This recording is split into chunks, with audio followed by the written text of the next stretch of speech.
nunca se esqueçam disso. Qualquer pessoa pode engravidar. Tendo útero, menstruou uma vez na vida, pode estar grávida. Não se esqueçam, se é freira, se é homossexual, sempre pedir o beta-HCG, tá, gente? E aí, se estiver grávida, pro pré-natal.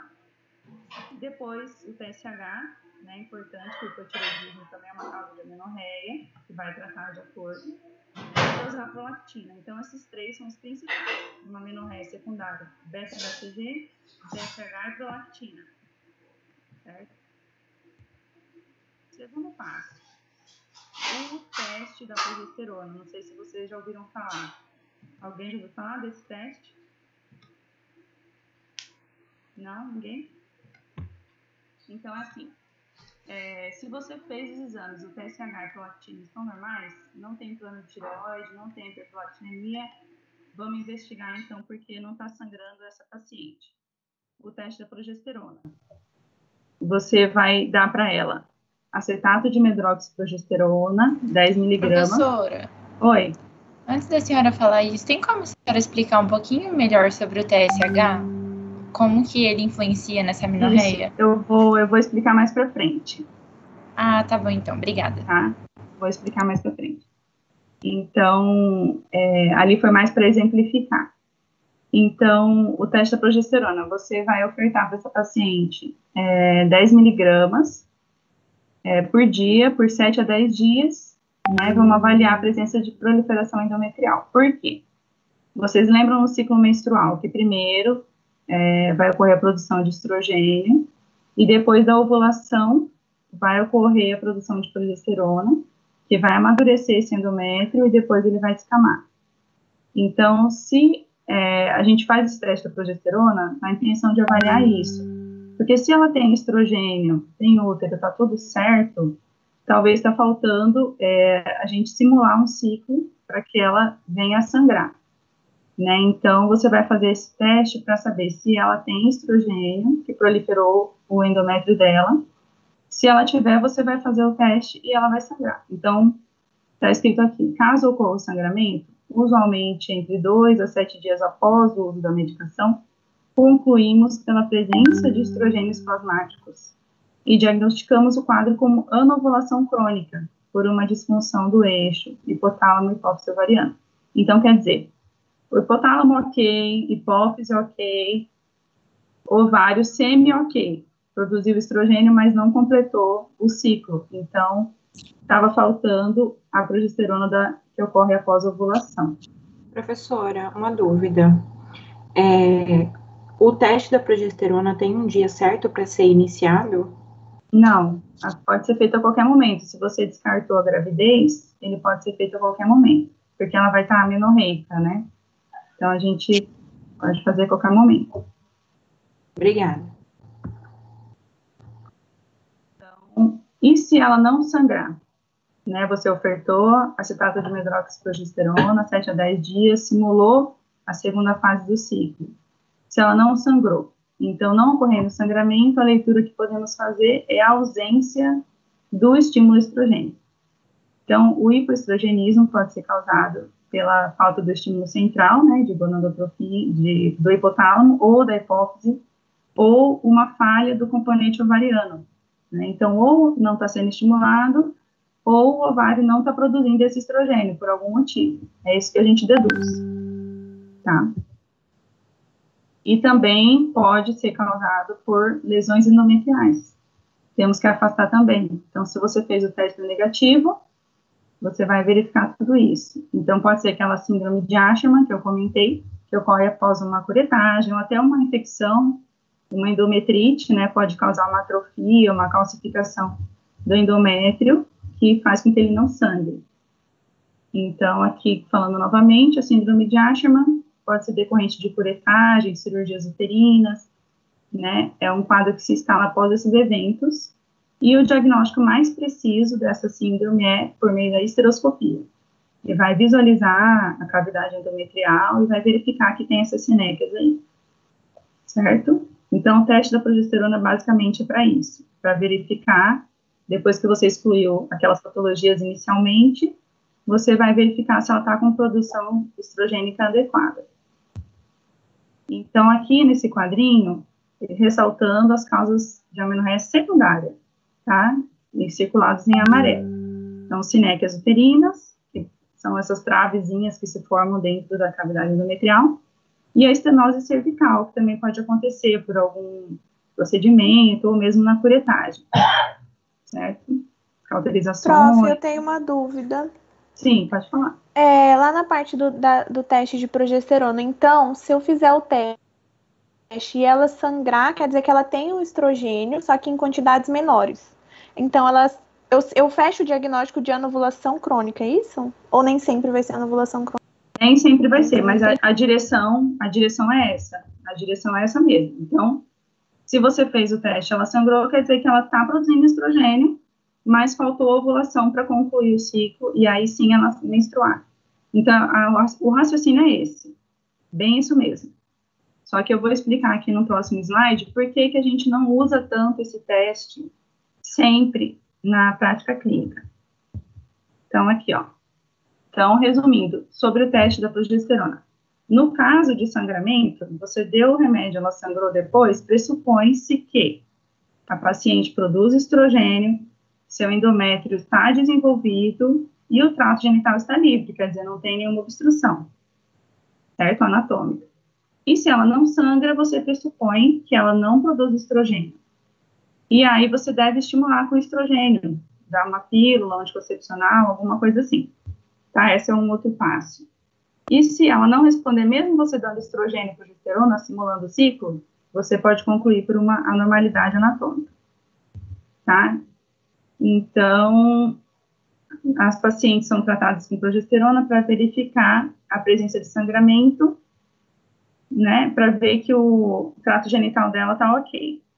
Então, vou passar aqui a dúvida, afinal, que a gente vê na prática. Apesar desse teste, teoricamente, ter todas essas respostas, ocorrem alguns problemas. 40% das pacientes com amenorreia hipotalâmica ou 50% das pacientes com insuficiência ovariana prematura podem sangrar. Então, pacientes que não têm estrogênio ou estrogênio muito baixinho podem sangrar no teste da progesterona. Então, pode confundir a gente, certo? Porque quando a gente faz o teste e ela sangra, a gente deduz. O estrogênio tá ok, tá faltando só ovular para menstruar. Esse é o raciocínio, mas nem sempre na prática vai ocorrer assim. Vocês entenderam isso? Nesse segundo ponto aqui do slide? Você pode explicar de novo, fazendo favor? Tá. Então, é assim.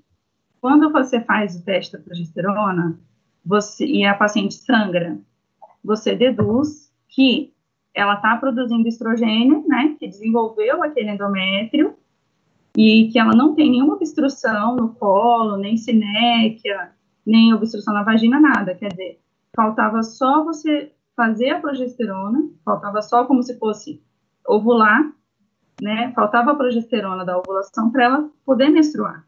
Então, você deduz que está tudo ok e faltava ovular. Você deduz que ela está tendo um problema de anovulação crônica. Vocês entenderam isso, né? Sim. Entenderam. Só que, na prática, a gente não usa sempre o teste da progesterona, porque ele não é um teste de certeza, entendeu? Por quê? A gente verifica na prática, olha aqui, 40% das pacientes que têm amenorreia por falta de gonadotrofinas e tudo que, teoricamente, não deveriam ter estrogênio e não deveriam sangrar, essas pacientes podem acontecer de sangrar com o teste da progesterona. Então, você acha que ela está com estrogênio ok, nem sempre ela está com estrogênio ok.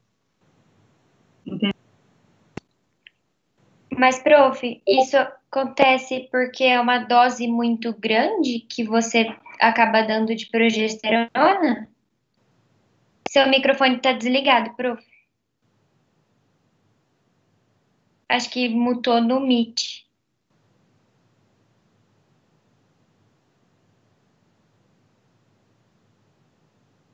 Pronto. E agora, ok? Voltou. Uhum. Isso acontece porque, às vezes, ela tem uma quantidade muito pequena de estrogênio, entendeu? Às vezes ela está tendo aquele estrogêniozinho bem basalzinho e que é suficiente para ela sangrar, mas não quer dizer que está tudo normal com ela. Entendeu? Então, esse teste da progesterona, ele pode enganar a gente em algumas vezes, é isso que eu quis dizer. Tá? Então, hoje em dia, a gente não usa sempre ele não é sempre o nosso segundo passo. Certo? Então, assim, Certo. eu falei sobre o teste da progesterona porque é importante vocês conhecerem, vão perguntar para vocês, né? Vai cair em prova, vai ter lugares que vocês vão usar mesmo, se você não tiver acesso a outra forma de investigação, tá? Mas tem vezes que ele pode ser dúbio.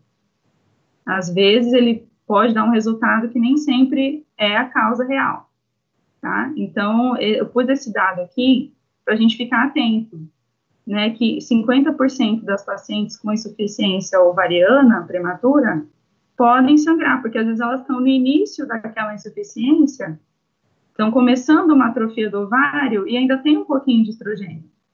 E aí você dá a progesterona e ela sangra. Aí você fala assim, ah, não, tá tudo bem, mas na verdade não é. Entendeu? Então ele pode confundir a gente, às vezes não é ele tão verdadeiro. Entenderam agora? Sim. Tá, vamos seguir que a gente vai esclarecendo mais. E, por outro lado, algumas mulheres com anovulação, que você, vamos supor assim, quando você faz o teste de progesterona e a paciente não sangra, peraí, deixa eu ver aqui. Tá. Quando ela sangra, você deduz que faltava ovular, né? Você deduz assim, a anovulação. Tá tudo ok, faltava só progesterona para ela sangrar. Então, se você faz o teste, ela sangra, você deduz pela anovulação. Mas tem mulheres com anovulação que tem um outro tipo de manifestação endometrial e acaba não sangrando, tá? Então, é isso. Em resumo, o teste da progesterona, ele é importante, ele é interessante para a gente fazer o raciocínio clínico, mas nem sempre ele vai ser verdadeiro, ok? Ok, prof. Vamos em frente aqui. Peraí. Então, esse fluxograma, a gente está mostrando aqui sobre a amenorreia secundária. Então, vamos lá por partes, que a gente já falou até agora.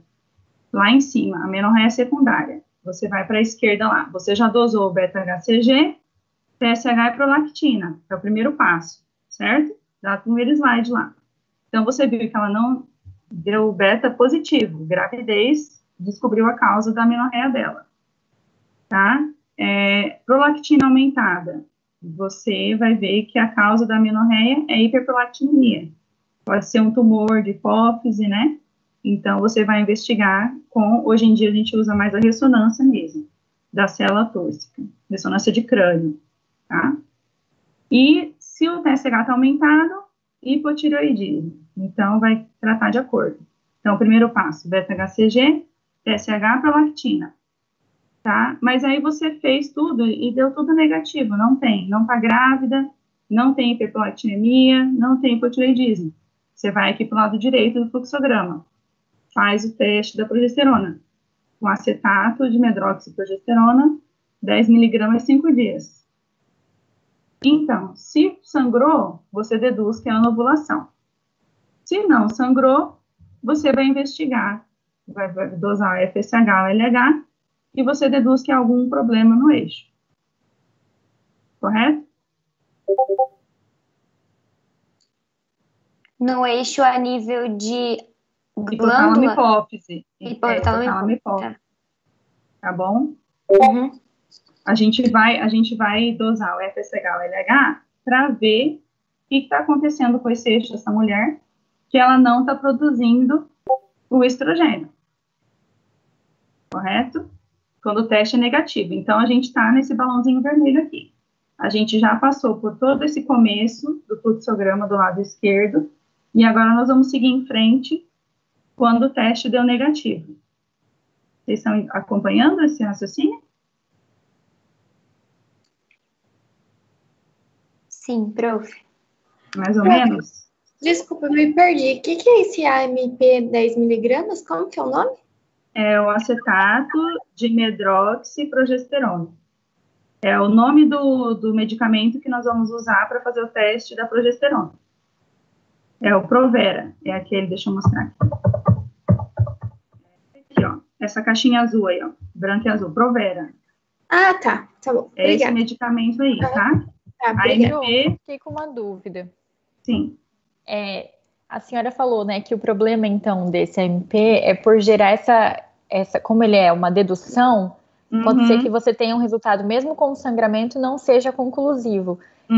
Então, assim, se eu não tive o sangramento, eu vou dosar o FSH, vou ver o LH, mas e se eu tive o sangramento? Qual é a minha conduta? Eu continuo uma investigação ou eu paro por aí? Isso, exatamente. Se você fez o teste e ela sangrou, você deduz que ela não está ovulando, que é uma anovulação crônica. E aí você vai investigar essa anovulação, que é o outro pedaço da aula. Entendeu? Alô? Entendi, prof. Aí eu vou procurar, então, a etiologia né? Porque ainda tem um problema, sangrou, mas ainda... Entendi. Tá bom, obrigada, prof. Entendi. Tá joia. Então, vamos lá.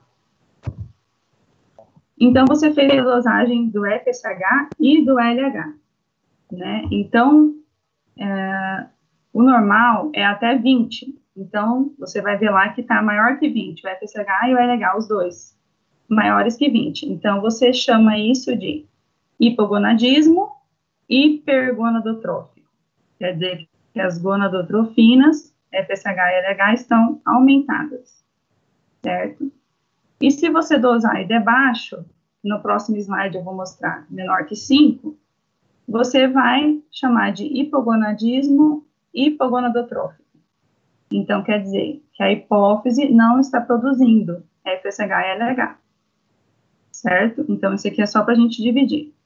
Hipogonadismo quer dizer que a gente já deduziu ali que não tem estrogênio e progesterona, porque ela não sangrou no seu teste, né? Então, não tem estrogênio, não desenvolveu um endométrio e não tem progesterona. Então, isso chama hipogonadismo, certo? E quando o FSH e o LH, que são as gonadotrofinas, estiverem aumentadas, é o hipergonadotrófico. E se estiverem baixas, hipogonadotrófico, certo? Aqui eu mostrei no eixo lá. Prof, e aí no caso, tanto o excesso quanto a falta também podem fazer com que ela não menstrue? Não, na verdade, assim, se for um excesso, ele está mostrando que tem um desequilíbrio no eixo que é mais para cima, relacionado à hipófise e hipotálamo. Mas ele vai mostrar para a gente onde está o problema. Ah, tá. Entendeu? Então, quando está aumentado, ele vai direcionar a gente para a gente descobrir a causa, ou num lugar ou num outro. É mais para isso. Então, níveis elevados de gonadotrofinas, quer dizer, FSH e LH aumentados, indicam uma resposta ovariana inadequada. Quer dizer, a hipófise está lá, está produzindo FSH para fazer o ovário produzir. E ele não está respondendo. Então, eles vão aumentando a produção. É um feedback que acontece, né? Como não tem o estrogênio e a progesterona, a hipófise entende que precisa estimular mais. Então, ela produz mais FSH e LH. Então, quer dizer, quando FSH e LH estão aumentados, quer dizer que o ovário não está respondendo. A hipófise está trabalhando e o ovário não está respondendo, certo? E os níveis baixos de FSH e LH caracterizam o hipogonadismo hipogonadotrófico, certo? Então, vamos lá. Hipergonadotrófico, né? Hipogonadismo hipergonadotrófico. Então, você mediu FSH e LH, eles estão aumentados. FSH maior que 20, LH maior que 40 no laboratório. Então, você vai deduzir que ela tem um problema no ovário. O ovário não está respondendo. E quais são as possíveis causas? Uma falência ovariana prematura, né, que as pessoas chamam menopausa precoce, né, que acontece na idade inferior a 40 anos, que não é normal. Ou uma resistência ovariana por uma doença autoimune, né, lúpus, várias outras doenças, né, tiroidite de Hashimoto, tem anticorpos que podem atuar no ovário, destruir receptores e causar isso aí. Genética, uma digenesia gonadal ou síndrome de Turner. Só que essa genética, no caso, a paciente vai apresentar uma menorreia primária, geralmente, né? Pode ter uma menorreia primária ou não, mas geralmente é primária. Químio e radioterapia. Então, essas medicações, esses tratamentos para câncer, podem ser tóxicos aos folículos. O tabagismo também pode ser uma causa de amenorreia secundária, com hipogonadismo hipergonadotrófico, né? Então, o cigarro pode, aos poucos, destruindo os folículos ovarianos.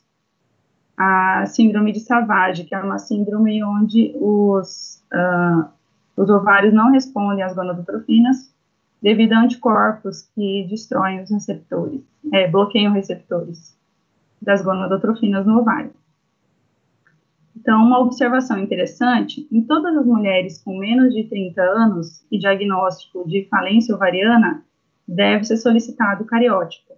Tá? Pode ser que ela tenha alguma alteração genética que levou a essa falência prematura do ovário com o tempo. Certo? Certo. Então, vamos lembrar aqui. A falência ovariana prematura, que é FOP, né, que está abreviado aqui, é um distúrbio de etiopatogenia variada. Então, só para a gente ter noção que pode ter várias alterações causando isso aí, cromossômicas, genéticas, enzimáticas, iatrogênicas, né, tem medicações que com o tempo pode causar isso, infecciosas, sei lá, uma tuberculose ovariana, qualquer coisa, né, pode determinar essa falência do ovário. E quando a gente faz o cariótipo, a normalidade mais comum encontrada é o mosaicismo no cromossomo X, com esses cariótipos que estão aparecendo aí, 45X0, 46XX. O mosaicismo, você vai ter os dois tipos, né, de cromossomos, de cariótipo, formando um mosaico. Que daí já é um outro assunto, né? Certo? Vocês entenderam essa parte? Sim, prof. Sim, prof. Então, agora, vamos falar sobre o hipogonadismo hipogonadotrófico. Quer dizer, você dosou o FSH e o LH e eles estão baixos, menor que 5. Então, isso quer dizer que a causa é mais em cima, vamos dizer assim, né? Em vez de ser o buraco é mais embaixo, não, o buraco é mais em cima. Então, não é a nível ovariano. Então, você tem o hipotireoidismo, aqui falando, ó, igual vocês perguntaram no começo da aula.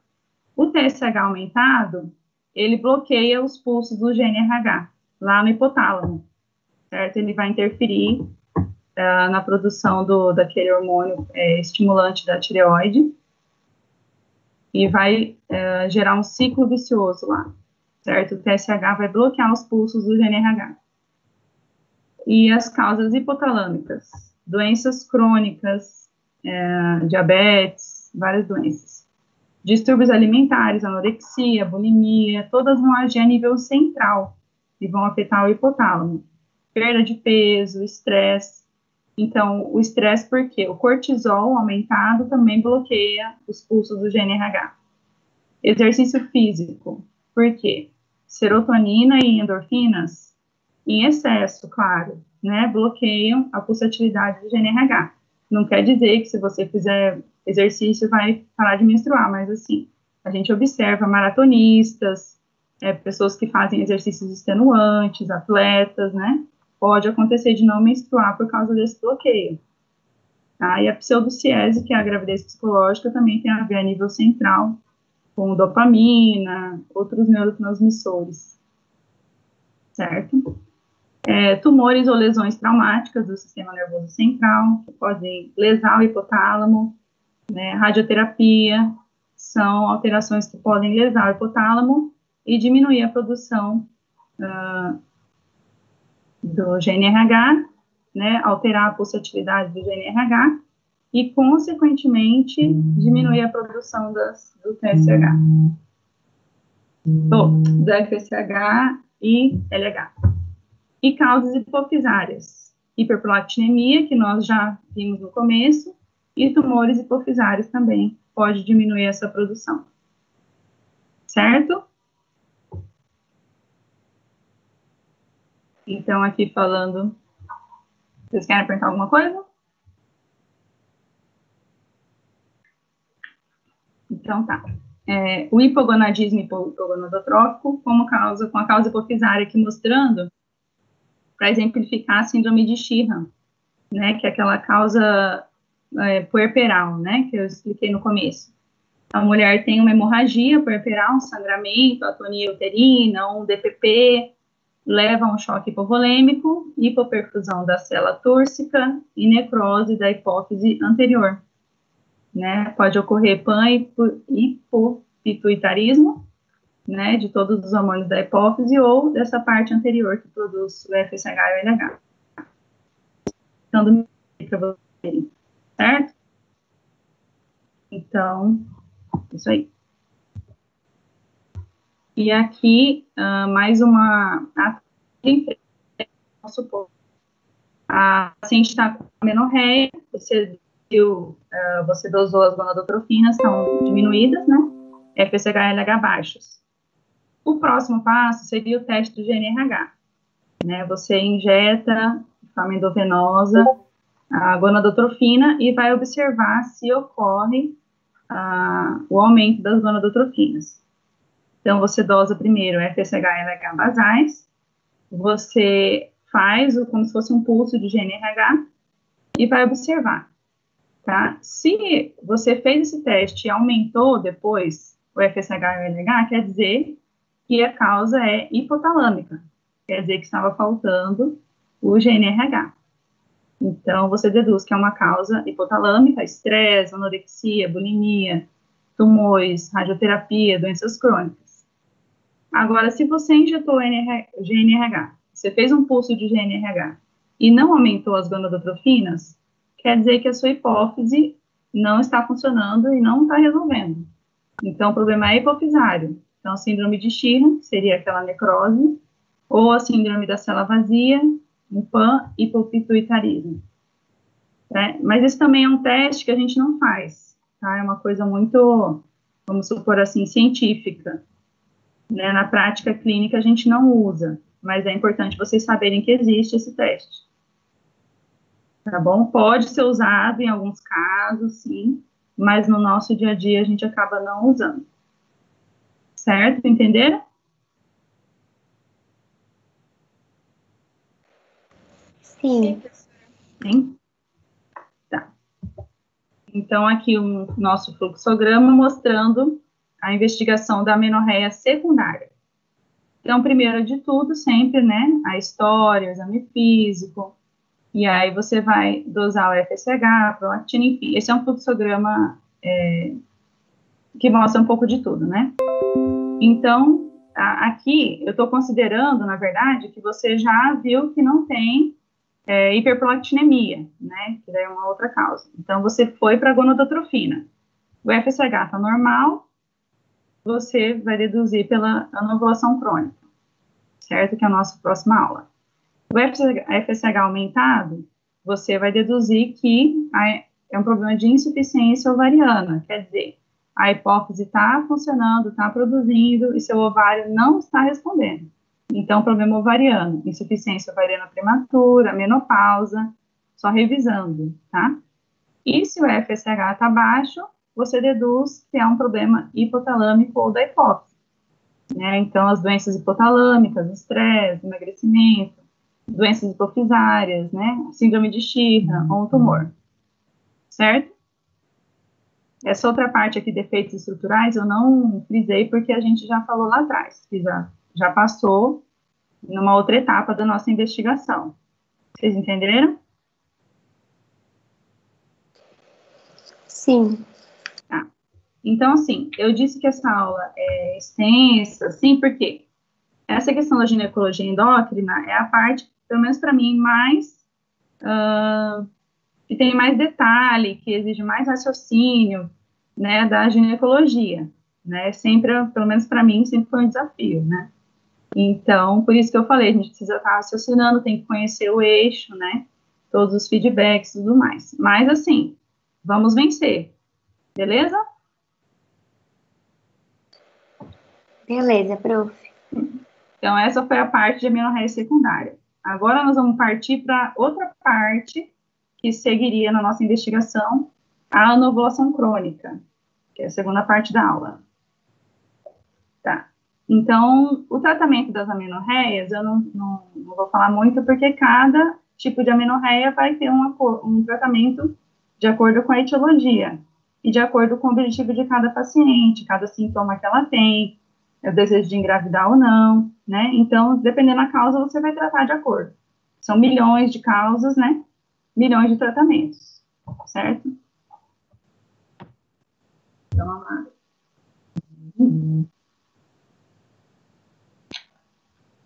Então, vamos lá para a anovulação crônica. Então, vamos falar, nesse caso aqui, da síndrome dos ovários policísticos.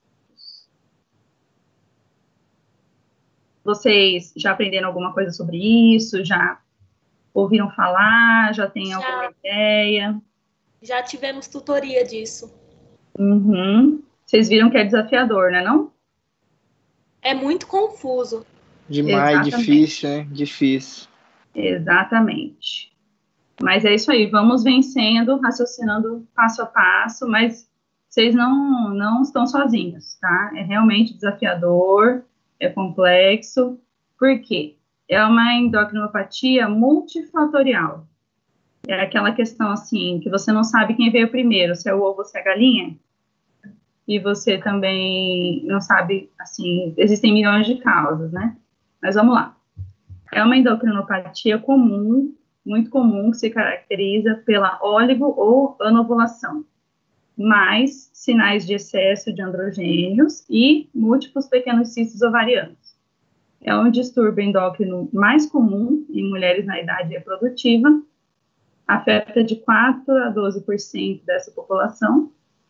Foi descrita inicialmente em 1935 por Stein e Leventhal, que observaram nas autópsias de mulheres que tinham sinais de androgenismo, eram inférteis, né, não menstruavam, observaram os folículos ovarianos em excesso. E é principalmente uma doença de exclusão, tá? Então, existem muitas doenças que vão causar hiperandrogenismo, muitas doenças que vão causar amenorreia, então é um diagnóstico de exclusão, certo? Por isso que também é difícil. Então, os protocolos que já foram feitos, né, de critérios diagnósticos. Por quê? Sempre estão tentando fazer uma forma de diagnosticar corretamente, não hiperdiagnosticar e também não deixar passar batido, né, esse diagnóstico do ovário policístico. Então, em 1990 foi feito esse critério da NHI, em que para diagnosticar, a paciente tinha que ter o hiperandrogenismo, sinais de hiperandrogenismo, e óligo ou amenorreia. E o ultrassom não entraria como definitivo, né? Depois, o de Roterdã, que é o mais usado, ele definia como ovário policístico a presença de 2 ou 3 desses critérios, de hiperandrogenismo clínico ou laboratorial, oligomenorreia e ultrassom. Então, poderia ter pacientes com hiperandrogenismo e policistos ovarianos sem alteração menstrual, né? E por aí vai. Então, seria 2 de 3. E a Sociedade de Ovários Policísticos americana, em 2009, dizia que era obrigatório o hiperandrogenismo apenas, associado a 1 ou 2 desses outros critérios, que fosse alteração menstrual ou ultrassom. Tá? Em 2018, foi elaborado esse novo consenso em parceria com essas sociedades para tentar reduzir o hiperdiagnóstico, você às vezes rotular pacientes, né, para poder ter uma uniformidade nesse diagnóstico dessa síndrome, tá? Então, essa recomendação internacional de 2018 dizia o quê?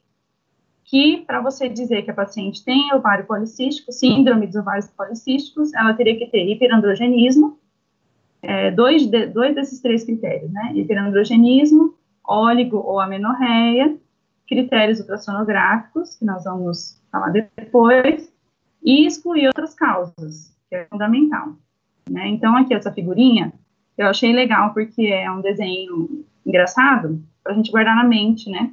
Então, o ovário policístico, com as pintinhas azuis, o útero de bigode mostrando o hiperandrogenismo, ali embaixo a gotinha de sangue mostrando óligo ou amenorreia, e o hambúrguerzinho lá, o sanduíche, mostrando a relação dessa síndrome com obesidade e resistência à insulina.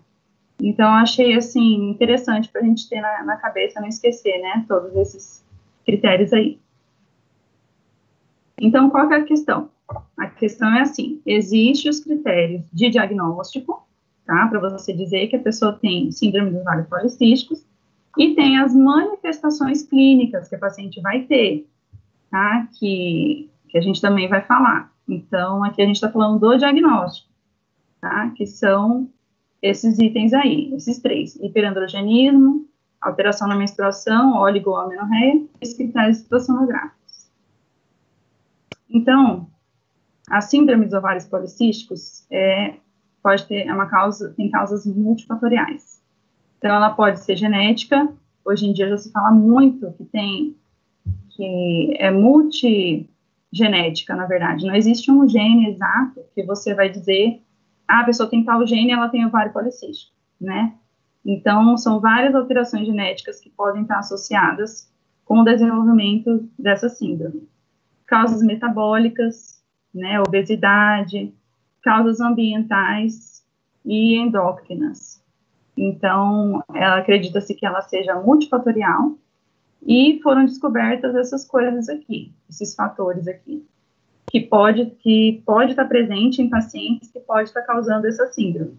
Hiperativa do sistema relacionado ao estresse e à liberação hipotalâmica do hormônio liberador de corticotrofina, diminuição do tono dopaminérgico hipotalâmico, alterações no pulso de GNRH, isso sempre, resistência à insulina. Então, isso aqui é só para exemplificar, tá? Que tem estudos dizendo que tem todas essas alterações que podem estar todas elas presentes na paciente, levando a síndrome do ovário policístico, tá? Então, aqui, mostrando como acontece essa síndrome. Então, vocês têm as células da teca e as células da granulosa. Vocês lembram desse fluxo da produção de hormônios lá? Se a senhora pudesse dar uma relembrada, porque sim, faz sempre, um tempinho, né, que a gente viu esse módulo, então seria interessante. Sempre, eternamente, revisaremos. Então, nas células da teca, elas são estimuladas pelo LH, que é aquele triângulozinho azul, né, a transformar o colesterol em pregnenolona, progesterona e androgênios. Então, a principal produção da célula da teca é o androgênio, certo? Os androgênios. Então, esses androgênios vão para a célula da granulosa e vão ser transformados em estrogênios, tá? Estimulados pelo FSH, que é o quadradinho rosa ali. Então, esse procedimento, esse processo de transformação de androgênios em estrogênios chama aromatização, tá? Então, sempre falar aromatização é a transformação em estrogênio, tá?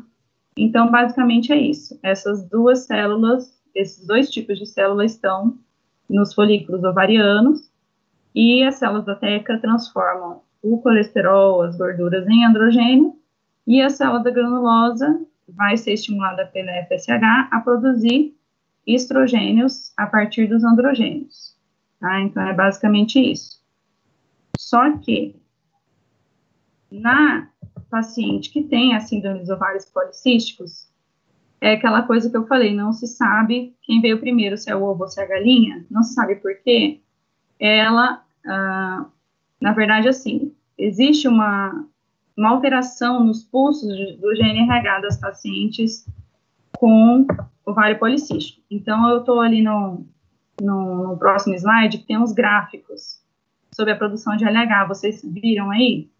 Então, na paciente normal, que menstrua normalmente, ela vai ter a produção de LH estimulada pelo GNRH, vai vir em picos, certo? Mais espaçados. E na paciente com SOP, isso foi verificado, não se sabe exatamente porque ela tem uma hipersecreção de LH. Então, ela tem vários picos mais frequentes, mais acelerados, vamos dizer assim, da produção do LH, entendeu? Então, isso é uma condição básica da paciente com ovário policístico, uma condição básica. Ela tem o quê? Alteração dos pulsos do GNRH, não se sabe a causa, e isso leva a um aumento da produção, preferencialmente de LH, do que de FSH, certo? Então, o que causa essa síndrome? É isso aí, alteração nos pulsos do GNRH, levando a uma desproporção na produção de LH e FSH, certo? E isso vai levar a aumento da produção hormonal da célula da teca, porque ela é estimulada pelo LH. Vocês entenderam isso? Então, esse LH, em excesso, vai estimular mais a célula da teca. Então, vai acontecer mais produção de androgênios, certo? E, proporcionalmente, uma diminuição da produção de FSH. E aí vai diminuir a aromatização de estrogênios no ovário, tá? Então, isso é o start. Então, esse excesso de androgênios que vai acontecer, produzido pela célula da teca, ele vai cair na corrente sanguínea, vai para o tecido adiposo, onde lá também existe esse processo de aromatização, só que em vez de produzir estradiol, vai produzir estrona, certo? Então, vai causar um excesso de estrogênios de uma forma não cíclica, tá? Porque como que é o ciclo? Como que é o ciclo? Você vai ter a produção de estrogênio pelo folículo, vai ter um pico de LH, que vai gerar ovulação, e esse folículo vai começar a produzir progesterona. Quando acaba a progesterona, ele vai se atrofiando e vai menstruar. Esse é o ciclo. Só que na paciente com síndrome dos ovários policísticos não acontece isso. Ele tem uma hiperprodução de LH contínua, picos no intervalo de tempo menor, certo? Mais acelerados. Então, daí surge essa desregulação. Vocês conseguiram entender até agora? Sim. Prof, você pode explicar de novo ali aquela parte da estrona? Só na parte que desvia que é desviado o fluxo ali? Então, o excesso de androgênios na corrente sanguínea vai fazer com que esse androgênio seja aromatizado, transformado em estrogênio, no tecido adiposo, certo? Então, em vez dele ser transformado em estradiol, como seria o normal dentro do ovário, ele é transformado em estrona, certo? Basicamente isso. A estrona Mas não tem uma explicação para isso ou existe uma explicação? Por que é desviado? Então, na verdade, é desviado porque ele está em excesso na corrente sanguínea. Então, vamos dizer assim, o ovário não dá conta de metabolizar todo esse androgênio, certo? E o FSH está diminuído, basicamente, nessa paciente com essa síndrome. Então, essa produção de estrogênio pela célula da granulosa, que seria o normal, ele está diminuído. Entendeu? Então, a célula da teca está produzindo um monte de androgênio, porque ela está sendo superestimulada pelo LH. E aí, esses androgênios estão caindo na corrente sanguínea e estão indo também para a célula granulosa. Só que ele está em excesso. Então, a maioria dele vai acabar sendo metabolizado no tecido adiposo, em vez de ser a maioria na célula da granulosa, que seria o normal. Mas, assim, um pouco de estrogênio ela tem, né? A granulose Sim, trabalha sim, normal. trabalha, ela vai ter estradiol, mas ela vai ter mais estrona, que não é o estrogênio legal, Entendi. certo? Então é isso que vai acontecer. Então, esse excesso de androgênios, ele vai estar circulando e vai atuar na pele, produzindo sintomas de hiperandrogenismo, que é acne, hirsutismo, vai atuar no tecido adiposo, gerando a produção de estrona, certo? E essa estrona vai gerar uma retroalimentação anormal no hipotálamo, né? Então, que era para ser uma produção cíclica, né? Na primeira fase do ciclo menstrual e tal, e não está acontecendo isso. Está em excesso e está, tipo, mantendo esse ciclo vicioso de retroalimentação anormal na hipófise e no hipotálamo, que vai perpetuando esse ciclo, essa alteração hormonal. Professora, Sim. o FSH, ele tá diminuindo? Isso. Uhum. E isso acontece por causa da retroalimentação anormal, porque quando essa estrona produzida pelo tecido adiposo cai na corrente sanguínea, ela vai mandar uma mensagem para a hipófise que tem bastante estrogênio. Vamos supor assim, entendeu? Então, diminuir o FSH proporcionalmente, né? Vamos assim. Não que vai totalmente diminuir, mas proporcionalmente ele vai ser menor do que a LH. Entendeu? Sim, obrigada. Prof, você pode me repetir, fazendo favor, o mecanismo que você falou que faz com que depois continue acontecendo cada vez mais isso, por conta dessa produção de estrona, que você falou que tem uma alteração e aí vira cíclico ainda mais?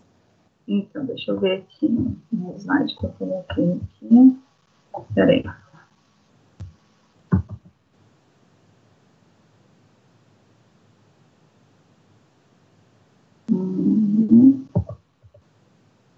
Então, aqui está explicando. Então, na síndrome do ovário policístico, o start, vamos por assim, o principal é a disfunção relacionada à secreção de gonadotrofinas, né? Então, acontece o quê? Um estímulo anárquico no ovário e é um estímulo anovulatório. Então, essa alteração na pulsatilidade das gonadotrofinas, com aumento do LH, gera alterações que influenciam a produção ovariana. Né? O aumento na produção dos androgênios leva a aumento na produção de estrona, que gera uma retroalimentação anormal na pulsatilidade da hipófise, certo? Então, o que acontece? Num ciclo normal, você teria estrogênio, o pico de LH, FSH e depois a progesterona. Tá? Então, como você tem o excesso de androgênio que está gerando um excesso de formação de estrona no tecido adiposo, a estrona é um tipo de estrogênio, não é o estradiol, né, mas é um estrogênio. Então, ela vai ter essa retroalimentação na hipófise, sinalizando um aumento na produção de estrogênio para a hipófise, certo? Então, ela, vamos supor assim, ela vai alterar a produção dela de gonadotrofinas, FSH e LH, por causa dessa resposta que ela está tendo de excesso de estrogênios. Você entendeu? Então, assim, a estrona é um estrogênio, é um tipo de estrogênio. Então, ela vai fazer uma retroalimentação para a hipófise. Quando a gente está, dependendo da fase do ciclo, como uma pessoa normal, o estrogênio sinaliza que é a primeira fase. A progesterona sinaliza que é a segunda fase. E a hipófise vai produzindo as gonadotrofinas de acordo com a fase. Entendeu? Só que nessa paciente que está com hiperandrogenismo, ela vai ter também um excesso de estrogênios circulantes, que não é o estradiol, mas é a estrona, no lugar dele, vamos dizer assim. E essa estrona vai sinalizar para a hipófise como se fosse eternamente a primeira fase do ciclo. Então, ela vai produzir mais LH, vai gerar uma produção maior de LH do que de FSH. Entendi, prof. Obrigada. E esse LH que está aumentado vai gerar uma produção maior de androgênios pela teca, e aí esse excesso de androgênio vai gerar excesso de estrona, entendeu? Certo? É uma questão assim. Certo, prof. Agora ficou mais claro. Obrigada. Tá, ok. Então, essa questão toda aí do ciclo e desse eixo, né, hipotálamo, hipófise, ovariano e todas essas regulações. Mas então, seguindo aqui. Então, o ovário vai estar produzindo muitos androgênios que vão atuar no tecido adiposo, na pele. Essa estrona, que é um tipo de estrogênio, vai atuar no útero, levando à hiperplasia endometrial. É um estímulo estrogênico persistente, sem oposição da progesterona, porque a progesterona é produzida quando a mulher ovula, o corpo lúteo. Então, ela não está ovulando, não tem corpo lúteo, então vai ter uma hiperplasia endometrial, certo? Esses androgênios que estão em excesso na mulher com SOP, ela pode também estar vindo da glândula suprarrenal.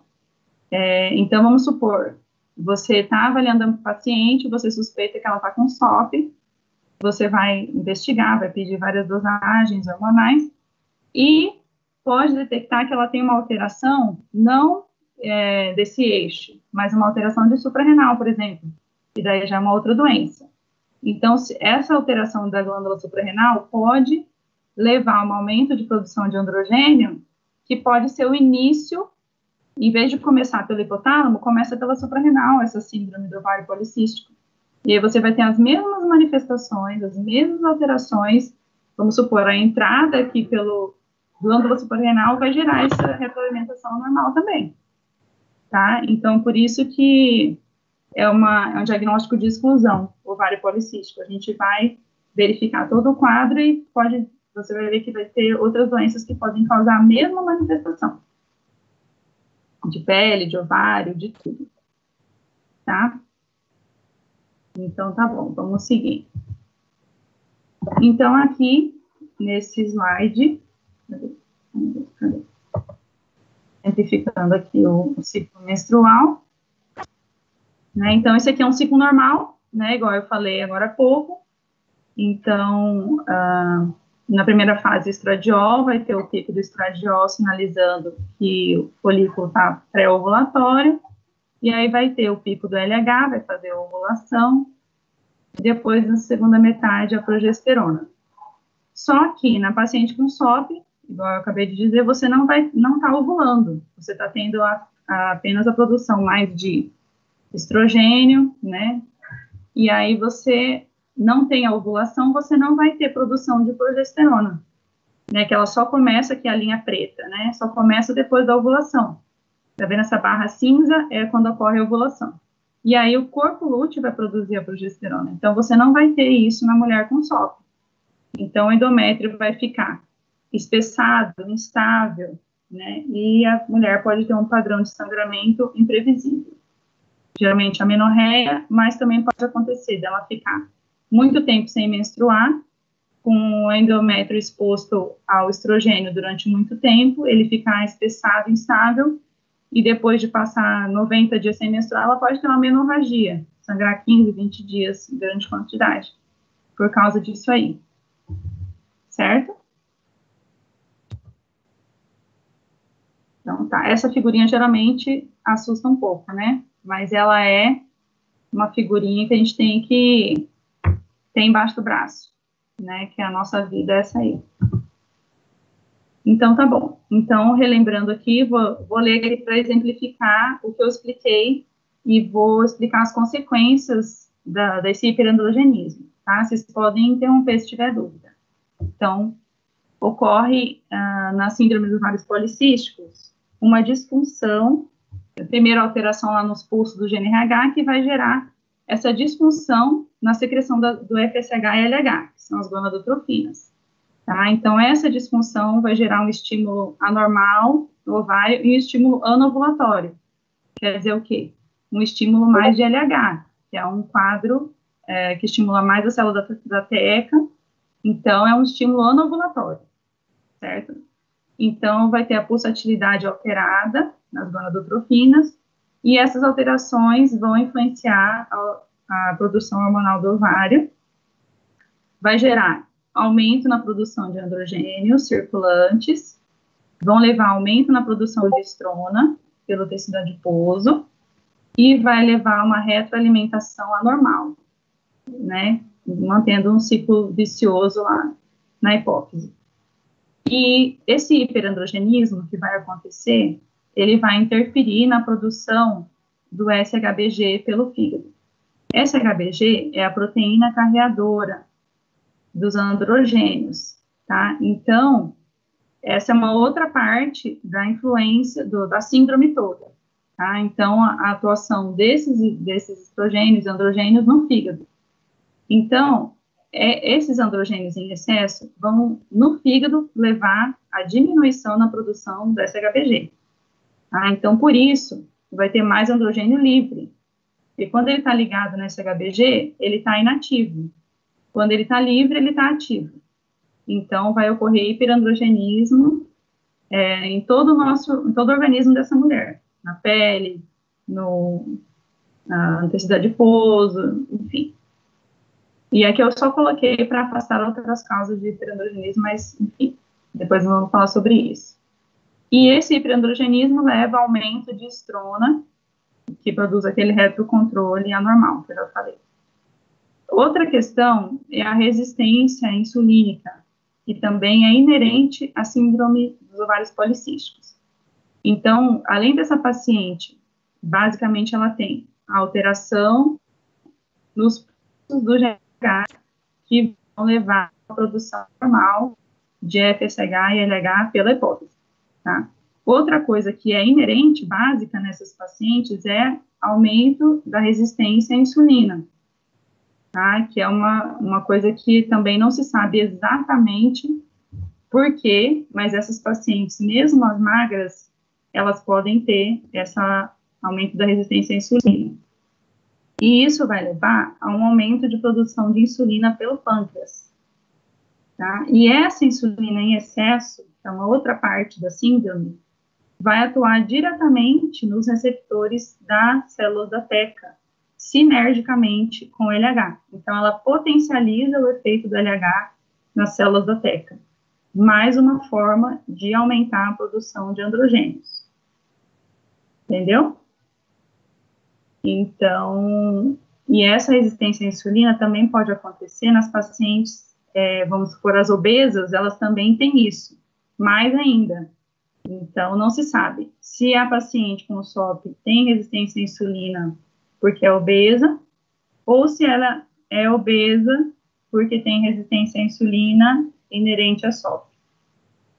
Certo? Esse é um outro braço, vamos dizer assim, dessa síndrome. Vocês estão acompanhando? Sim. Sim. Sim? Ajudou alguma coisa? Sim. Sim, Sim, professora. esclareceu? Sim, ajudou bastante. Obrigado. Tá. Então, aqui esse gráfico exemplificando, né, foi feito um estudo que verificou isso. Que nas mulheres com SOP, elas têm uma hipersecreção de LH. São picos mais acelerados, mais frequentes, diferentes das mulheres eumenorreicas, que têm os pulsos mais lentos, né, e não tão altos. Aqui mostrando que essa alteração base da síndrome do ovário policístico, que é a alteração no padrão dos pulsos do GNRH, lá do hipotálamo, que eles levam à alteração também na produção do LH-FSH. Então, mostrando que quem tem os pulsos de GNRH lá do hipotálamo mais acelerados, vai favorecer que produza mais LH do que as outras pacientes. Quem tem os pulsos do GNRH mais lentos, vai favorecer a produção de FSH. Tá? Isso é o que acontece no metabolismo lá da hipófise, nessa produção. Tá? Então, só para exemplificar para vocês por que tudo começa. Tá? E isso acontece porque ninguém sabe. Causas genéticas, causas multifatoriais. Por que nessa mulher, de repente, ela vai ter essa alteração nos pulsos do GNRH? Entenderam? Então, aqui mostrando essa fisiopatologia também novamente, lá em cima começando, ó, os pulsos do GNRH normal, favorece o FSH, vai atuar na granulosa e vai favorecer esse metabolismo de estradiol, né? E lá, quando está alterado nos picos mais acelerados da SOP, vai favorecer a produção de LH, porque a setinha pontilhada é como se fosse diminuindo, né? E a setinha contínua, ela está estimulando, tá? Então, no ovário policístico, estimula o LH, que vai atuar na célula da teca e vai estimular esse metabolismo, formando mais androstenediona, testosterona, que são os principais androgênios, tá? E aqui mostrando que a insulina em excesso também atua sinergicamente na célula da teca, escrito lá insulina de azul, favorecendo isso aí. Então, isso aqui é mais para vocês guardarem e para vocês observarem essa cascata aí, entenderam? Sim. Ô, prof, para androstenediona, para virar testosterona, no caso, para a mulher ter o hirsutismo e tal, ela tem que ter a testosterona, né? Isso, testosterona. Os outros também vão atuar, mas o que atua diretamente causando aumento de pelos e tal é testosterona. Então, no caso, a estrona, ela vai no útero e a testosterona nos pelos, e ela não sai dali para produzir o estradiol, é isso? A estrona? Então, ela consegue... porque isso. Eu vi o ciclo, porque o certo seria continuar esse ciclo, mas então ela, tipo, estagna no ciclo?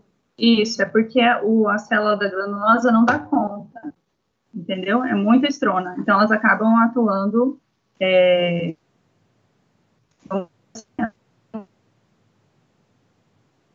estradiol. Tá, na célula, eu tava olhando esse 17 beta, as duas têm, né? O problema não é nele. Exatamente, não é nele. Entendi, é na célula, então. Obrigada. É que a célula não dá conta. Então, é muito estrona por causa do excesso de androgênios. Tá? Então, vamos ver aqui. Então, falando sobre hiperandrogenismo ovariano, que você acabou de perguntar, né? O androgênio em excesso, produzido pela célula da teca, vai levar a uma aromatização periférica em estrona, certo? Só revisando, tô falando de novo a mesma coisa, de formas diferentes, para a gente ir sedimentando isso aí, tá? Então, tô repetindo. Então, esse feedback da estrona em relação à hipófise, né, na produção de FSH-LH, vai levar a uma diminuição da produção de FSH e aumento do LH. Então, essa relação LH-FSH vai estar... Aí, pus ao contrário aqui, né? Não, tá certo. A relação LH-FSH vai estar maior que 2, tá? E lá na teca, o aumento do LH vai levar o colesterol a se converter em androstenediona e testosterona. Na granulosa, a diminuição do FSH vai diminuir a aromatização, diminuir a aromatase. E aí bloqueia e diminui a produção de androstenediona e testosterona e estradiol e estrona. Certo? Então, hiperandrogenismo ovariano é essa produção do mais androstenediona e testosterona. Só revisando. Então, sobre as manifestações clínicas, né? Então, essa são clínicas da SOP de irregularidade menstrual. Então, no ciclo menstrual habitual, você vai ter 14 dias, mais que é a fase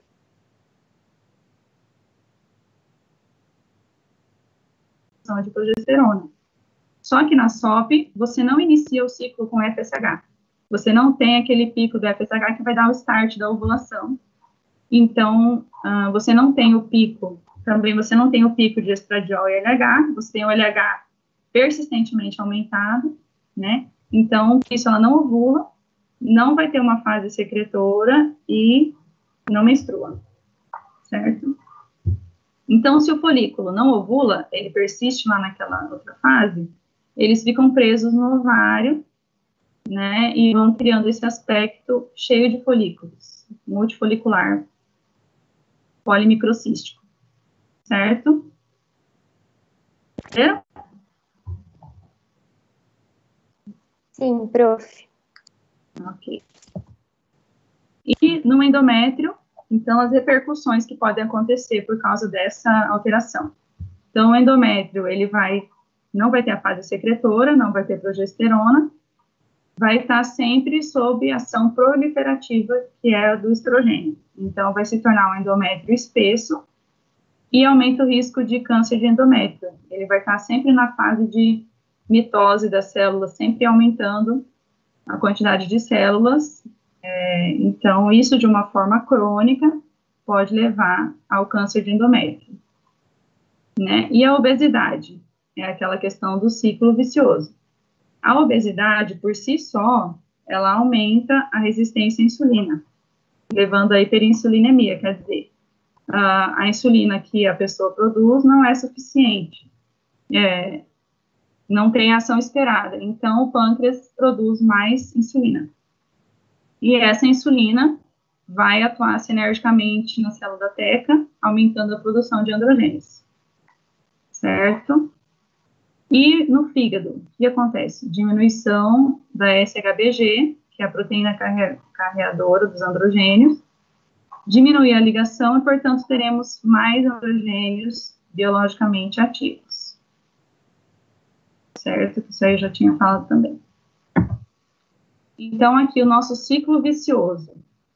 Então, a SOP. O hiperandrogenismo leva à anovulação, né? Leva à síndrome do ovário policístico. A obesidade leva à anovulação, por causa do tecido adiposo, resistência à insulina. A resistência à insulina pode atuar por causa da insulina no ovário, favorecendo a síndrome do ovário policístico, e a resistência à insulina, por causa disso, acaba aumentando a produção de androgênios, e uma coisa leva a outra, e por aí vai perpetuando esse ciclo. Visualizaram? Sim. Então, vamos lá. Então, a gente viu como que acontece essa síndrome, como que é aquele ciclo, e agora nós vamos falar de diagnóstico, né? Então, quando que nós vamos pensar nessa síndrome? Né, a paciente, pelos critérios de Rotterdam, como eu já havia dito, tem que ter óligo ou amenorreia, que é aquela definição que eu falei no começo. Então, 3 meses sem menstruar ou menos de 9 ciclos em um ano. Né? Sinais de hiperandrogenismo clínico ou laboratorial. Então, acne, alopécia, hirsutismo, virilização. Nós vamos depois descrever cada um desses sintomas, tá? E parâmetros ultrassonográficos e afastar outras causas. Esse é o diagnóstico da SOP, tá? Então, aqui, nesse quadrinho, está mostrando alguns aspectos que podem acontecer na síndrome, mas que não são critérios de diagnóstico, tá? Então, irregularidade menstrual, amenorreia, acne, hirsutismo, virilização, obesidade, acantose nigricans, esterilidade, abortamento habitual. Então, vamos lá. O primeiro critério, irregularidade menstrual, né? Então, vai ser a amenorreia, como eu disse. Pode ser a amenorreia, como eu disse, ou irregularidade menstrual. Como que é essa irregularidade menstrual? Então, nos primeiros 2 anos após a menarca, a paciente ainda tem uma imaturidade desse eixo hipotálamo, hipófise ovariano. Então, ela sempre, geralmente, né, vai ter ciclos anovulatórios nesses primeiros 2 anos. Então, pode ser que ela tenha SOP? Pode ser, mas você não vai poder dizer com certeza, não vai poder fechar esse diagnóstico nessa idade, certo? Então, você vai observar essa paciente, vai anotar, beleza, ela tem alteração, e vai acompanhar, você não vai poder fechar nessa época, certo? Então, a irregularidade menstrual a gente define como sendo normal nos primeiros 2 anos da menarca. A gente define como Após um ano da menarca, você tem uma paciente com ciclos com intervalo menor de 21 dias ou maior de 45 dias. Tá? Você tem uma tolerância um pouco maior aí nessa fase. 3 anos após a menarca, a gente deduz que esse eixo já está funcionando normalmente. Então, se 3 anos após a menarca, ela tem ciclos com 20 dias de intervalo ou mais que 35, né, você vai deduzir que ela tem uma alteração na regularidade da menstruação. Isso também vocês já devem ter visto em outra aula, né? Então, 1 ano após a menarca, a menorreia com mais de 90 dias em qualquer ciclo também é considerada uma alteração, tá? Então, assim, eu coloquei aqui 2 anos, 3 anos, mas na verdade, antes de 2 anos da menarca, você não pode fechar o diagnóstico de SOP. Você pode até suspeitar, porque tem as pacientes que têm SOP e manifestam desde a menarca, tá? Mas você não vai poder ter certeza nessa época. Entenderam isso? Entenderam? Sim. Então tá. Então esse é o critério. Oi. Dúvidas? Sim, sim. Não? Ok. Então tá bom. Então, o próximo critério, que é o hiperandrogenismo. Então, a gente vai ter o principal sintoma, que é o hirsutismo. Então, a gente define como hirsutismo a presença de pelos terminais, que são pelos escuros e grossos, em cada parte do corpo. Você tem essa escala de Ferriman-Gawey, que é a mais usada para isso, que é um critério bem objetivo. Você considera nota de 1 a 4 normal, tá? Você considera nota 0 se a paciente não tem nenhum pelo nessa região. Então, no lábio superior, se ela não tiver nenhum fio de pelo, a nota 0, tá? E aí você vai somando os pelos de acordo com essa tabelinha. Se tem muito, se tem pouco, né? Mas são pelos escuros e grossos, pelos masculinos mesmo.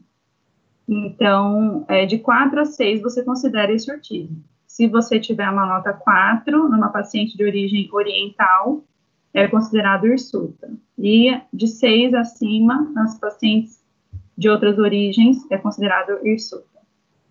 Tá? São 9 pontos de avaliação, né? No lábio superior, no mento, né? Tipo barba, no tórax, no abdômen superior, no abdômen inferior, abaixo do umbigo, né? Nos braços, né? Não é antebraço, tá? Então, pernas, acima do joelho, dorso e na região lombar. São regiões onde a mulher não tem pelo, normalmente não tem pelo, tá?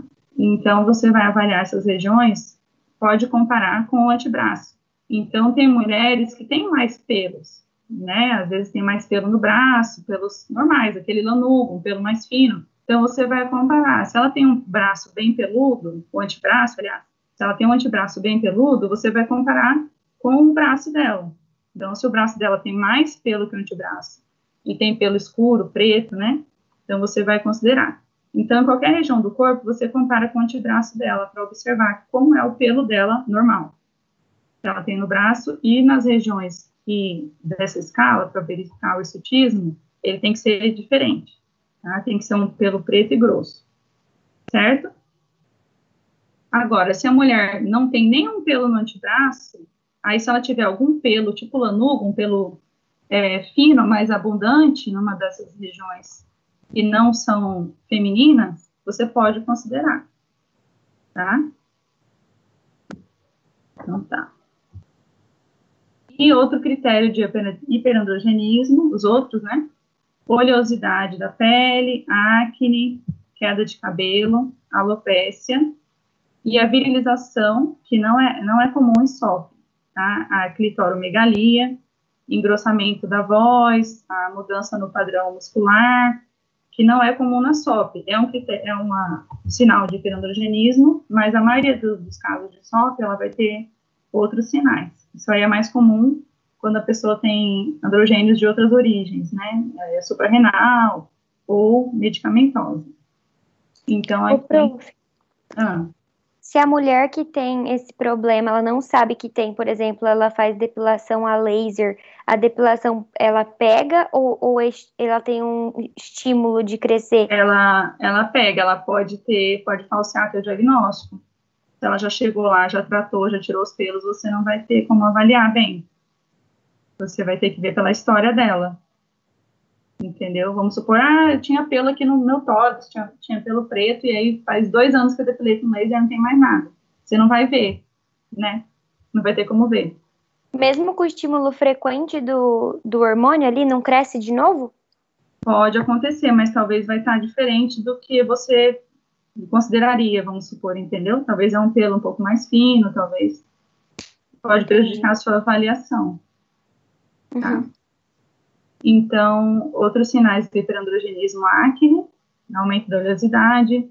Então, a acne é característica na adolescência também. Então, muito cuidado com essa acne para considerar ela isolada. Não se pode considerar só a acne isolada como um sinal de hiperandrogenismo, tá? Então, a queda de cabelos, que eu vou mostrar depois, a alopécia, né? Então, nesse quadrinho aqui mostrando a atuação dos androgênios nesses vários locais aí, tá bom? Então, aqui, para alopécia causada por androgênios, a gente usa essa escala de Ludwig-Savin. Então, a gente considera grau 1 quando ela tem uma alopécia que você tem que levantar o cabelo para poder ver. Ela consegue pôr o cabelo por cima e esconde bem, tá? E grau 2, quando você já consegue ver na região central uma alopécia, mas que ainda dos lados consegue esconder. E grau 3, quando é claramente visível na região central, lá do couro cabeludo. Tá? Essa que a gente usa mais. Esse tipo de alopécia geralmente é causada pelo excesso de androgênios, que existem vários tipos de alopécia, né? Então, a gente está focada nessa androgenética. Outro critério, ultrassonográfico. Então, esse critério, ele foi modificado nessa recomendação de 2018, né, porque o que acontece? Que hoje em dia os aparelhos são muito mais sensíveis, né, de ultrassom. Acontece que todo mundo estava vendo muito mais folículo e estava super diagnosticando ovário policístico. Então, eles mudaram essa orientação, orientaram que se deve priorizar o volume ovariano, né, principalmente porque muitas pacientes vão, quer dizer, muitas não, mas algumas vão fazer por via pélvica, né, e aí você não consegue ver bem os folículos.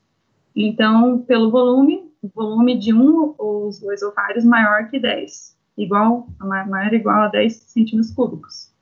Ou a presença de 20 folículos ou mais em um ovário, né, então vamos supor, tem 20 em cada um ou só em um, né, não é a somatória dos dois, e esses folículos com tamanho entre 2 e 9 milímetros, tá, que são os folículos não maduros, né. Então, esse ultrassom deve ser realizado sempre na primeira fase do ciclo, do 3º ao 5º dia, tá? Se houver presença de um corpo lúteo ou um cisto funcional, você não vai considerar, você vai ter que repetir esse ultrassom no próximo ciclo, tá? Porque as mulheres com anovulação crônica, elas podem ovular, de repente, lá, uma vez ou outra, ovulou. Então, se ela tiver algum cisto ou um corpo lúteo, ela não dá para considerar esse ultrassom, tem que fazer outro. Certo? Então, o quarto ponto, né, então, para o diagnóstico da SOP, primeiro ponto, alteração na menstruação, né, oligoamenorreia. Segundo ponto, hiperandrogenismo. Terceiro ponto, critérios ultrassonográficos. Quarto ponto, afastar outras causas, né, então, você vai ter que... pode falar. Se o diâmetro for maior ou igual a 10, independe o número de cistos? Isso, exatamente.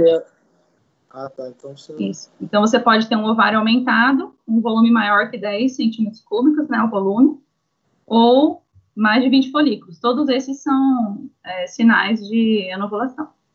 Vai estar no ultrassom.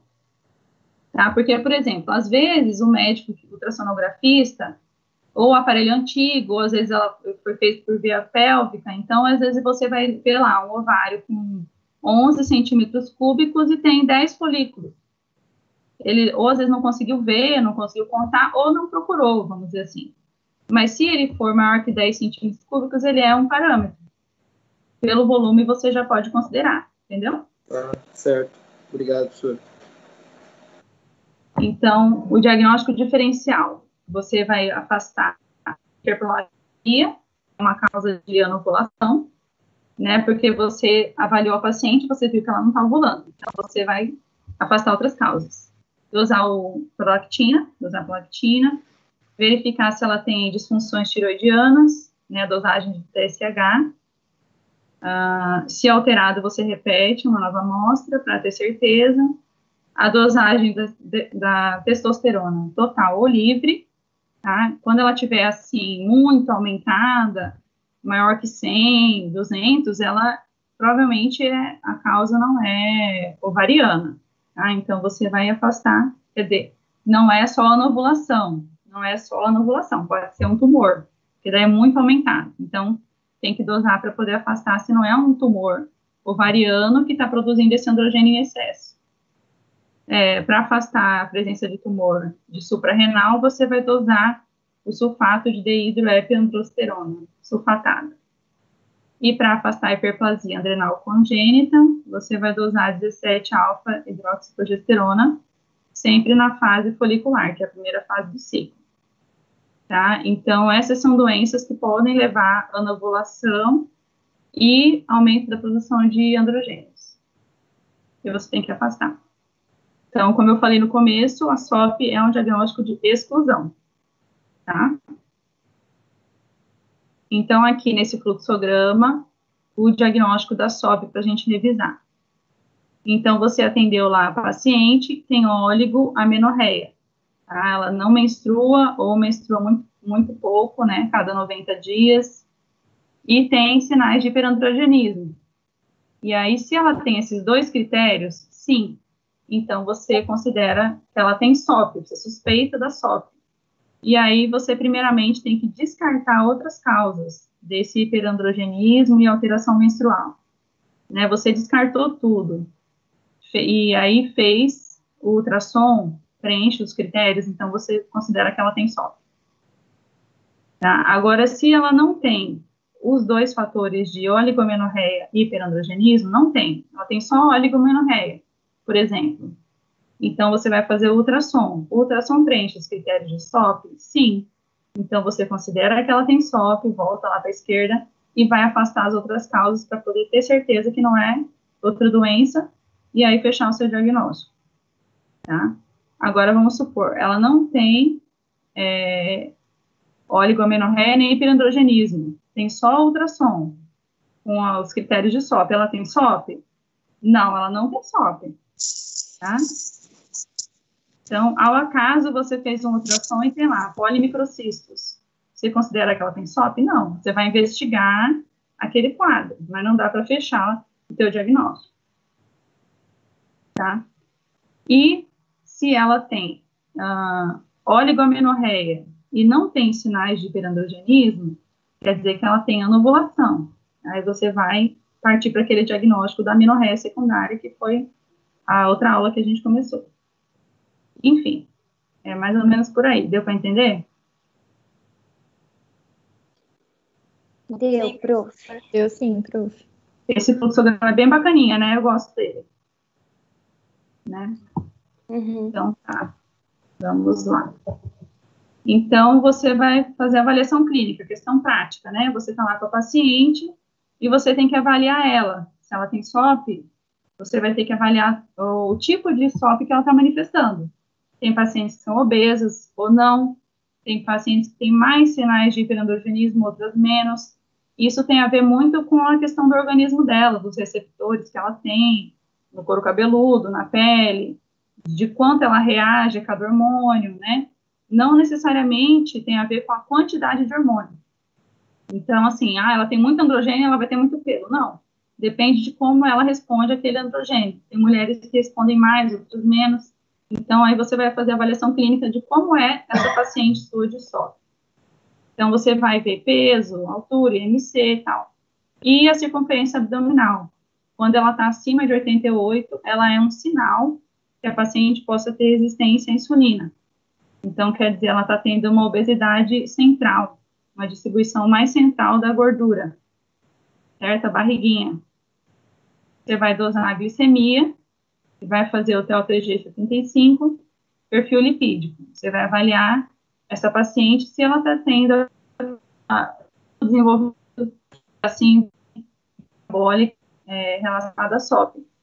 Né? Então, tem pacientes que têm diabetes associado, tem pacientes que têm intolerância à glicose associado, hipercolesterolemia, principalmente o LDH aumentado, né? Certo? Mas tem pacientes que têm resistência à insulina e que você vai ter exames normais, tá? Principalmente a glicemia, o TOTG, nem sempre vai estar alterado. Mas você vai fazer uma avaliação clínica e você vai estar ligada nessa possibilidade. Então, outros sinais da hiperinsulinemia famosa, acantose nigricans. Vocês já viram isso aí? Já. Já, prof. Uhum. Isso. Sim, Então, prof. tem todo um metabolismo, que eu não vou explicar agora, da insulina na pele, dos receptores lá, melanócitos, enfim, que vai causar essa cor escura nas dobras. Então, tem a acantose nigricans, quer dizer que ela tem resistência, que ela tem hiperinsulinemia, quer dizer que ela tem resistência à insulina. Tá? Você não precisa ter uma insulina alta para medir lá no sangue e ver que ela tem. Não, você olhou, ela tem. Certo? Então, você vai ter que pensar no metabolismo da glicose dessa paciente. Tá? Então, tem acantose nigricans, batata. Não quer dizer que ela tem SOP, quer dizer que ela tem resistência à insulina, certo? Então, a SOP é um conjunto de manifestações. Então, se ela tem, esse é o aspecto geral da mulher com SOP, né? Não todas são assim. 60% a 70% das pacientes vão ter obesidade, né? É uma causa de infertilidade, né? A principal causa de infertilidade. Os ovários vão ter os aspectos foliculares e é uma síndrome plurimetabólica. Então, quando você vê essa paciente que não menstrua, não engravida, está acima do peso, cheia de pelo, né, acne, de pele, de cabelo, então é importante essa abordagem multidisciplinar e um acompanhamento também multiprofissional. Né, são pacientes que às vezes têm depressão por causa do peso e por não conseguir engravidar, né, questões assim de autoestima, né, então é muito importante essa abordagem multidisciplinar e a avaliação do metabolismo dela, né, que a grande sacada da SOP hoje em dia é isso, mesmo que você tenha uma paciente magra, se ela tem a tendência, né, a resistência à insulina, se ela tem um histórico familiar de diabetes, você está ligado em todas essas repercussões que pode ter. Então, sempre, né, começa pela história clínica, quando você vai avaliar essa paciente, padrão menstrual, o exame clínico, você vai ver os sinais de hirsutismo, acne, você vai medir o MC, a circunferência abdominal, ver se ela tem obesidade central, e a propedêutica, o que nós vamos pedir de exames para ela? Né, vamos primeiro afastar outras causas, porque a SOP é um diagnóstico de exclusão. Então, vai pedir o TSH prolactina, né, o beta-HCG você já viu lá atrás, que ela não está grávida, né, na questão menstrual, e você vai dosar os androgênios dela, para quê?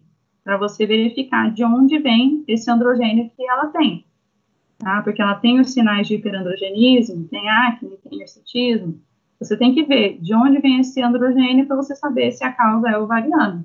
Você vai afastar a doença de suprarrenal, o tumor de suprarrenal, e vai afastar como é que é mesmo? Hiperplasia adrenal congênita, de aparecimento tardio, através da 17, faltou 7 aqui, a 17-hidroxiprogesterona, né, para diagnosticar hiperplasia adrenal congênita, e a dehidroepiandrostenediona sulfatada, que é para afastar o tumor adrenal. E você vai pedir ultrassonografia pélvica, vai verificar o aspecto dos ovários dela, e vai avaliar o metabolismo dela através da glicemia, TLTG75 e o lipidograma. Beleza? Gostaram? Professora, sim. Baita aula. Calma, não acabou. Eu sei que vocês estão super animados, mas não acabou. Então, sobre o tratamento agora, né? Então, o tratamento, a primeira coisa para paciente com SOP é a dieta, exercício físico, mudança de hábitos de vida. É a principal medida e que, com certeza, vai ter repercussão no padrão ovulatório, menstrual e metabólico dela, tá? Então, grande impacto imprescindível.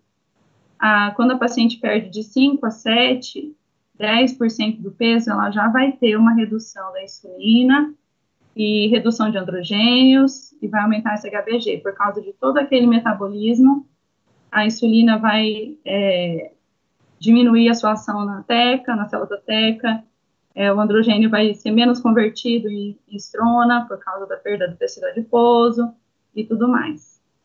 Né? Então, a questão para regularizar o ciclo menstrual, você vai avaliar se essa paciente tem vida sexual ativa ou não, né? Então, muitas vezes, a progesterona na segunda fase do ciclo, que é essa progesterona por 14 dias, já resolve o problema menstrual, tá? Ela não vai evitar a gravidez, mas vai fazer a paciente menstruar, porque você vai fazer o efeito do corpo lúteo. Você vai dar na segunda metade do ciclo a progesterona, tá?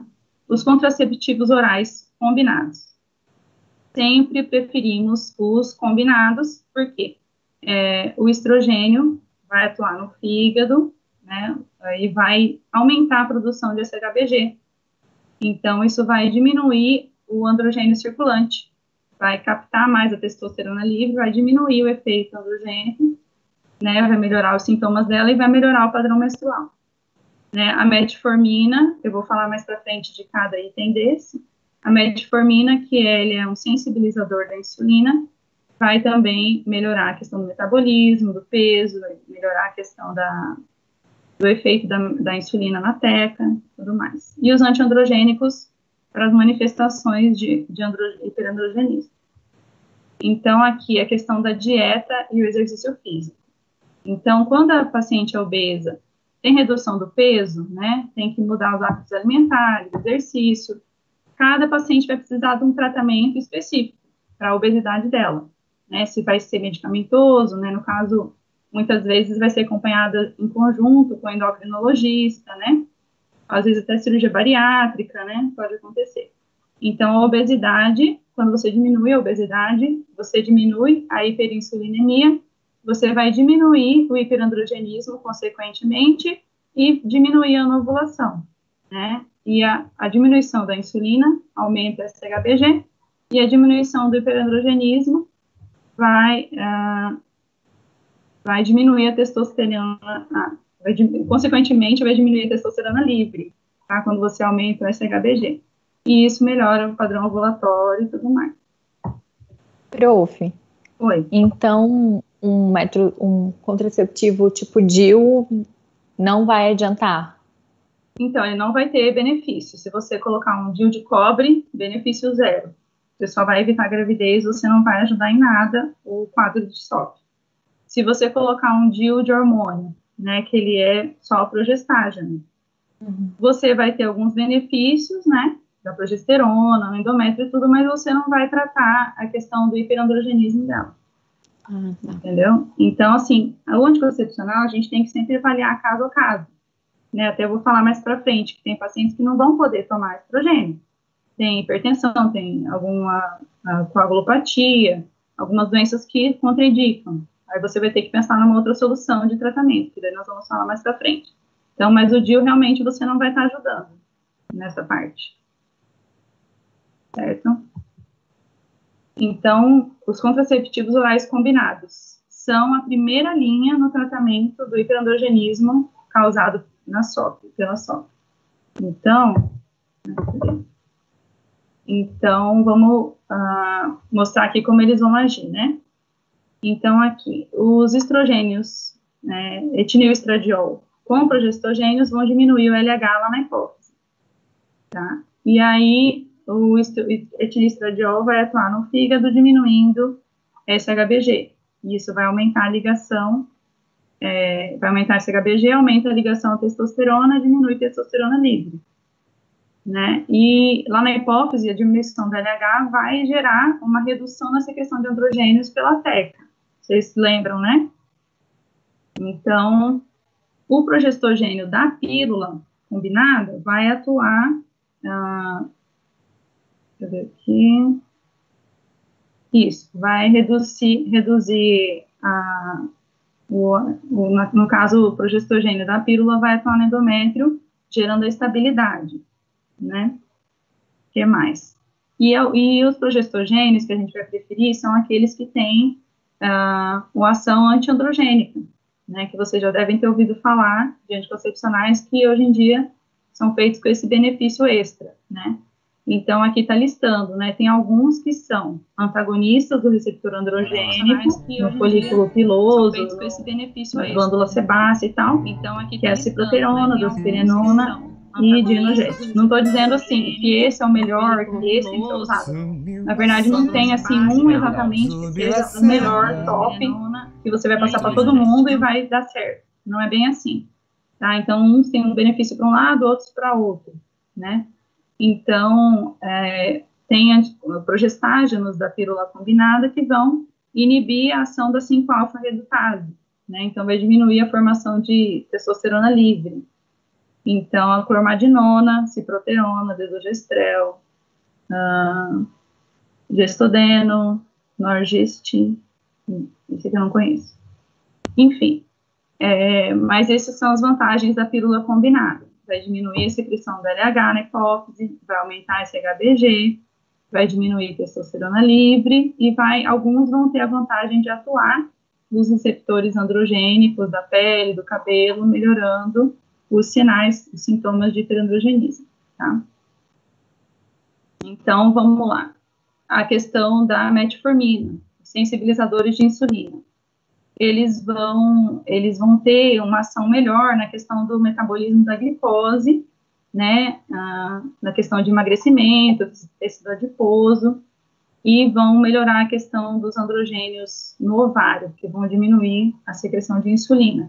Mas eles não têm um efeito direto no hirsutismo, tá? Então, se a paciente, a manifestação principal dela é o hirsutismo, hiperandrogenismo, o sensibilizador de insulina não vai ter o efeito esperado, tá? Então, você vai ter que ou associar com outro ou escolher outro tratamento. Então, vocês já devem ter ouvido falar dos efeitos gastrointestinais da metformina, né? Pode causar náuseas, flatulências, diarreia, e que são a causa grande da paciente abandonar o tratamento, né? Então, como que a gente faz para ela conseguir usar esse tratamento e tolerar melhor? Você vai falar para ela ingerir junto com alimentos, né? E você vai começar aos poucos.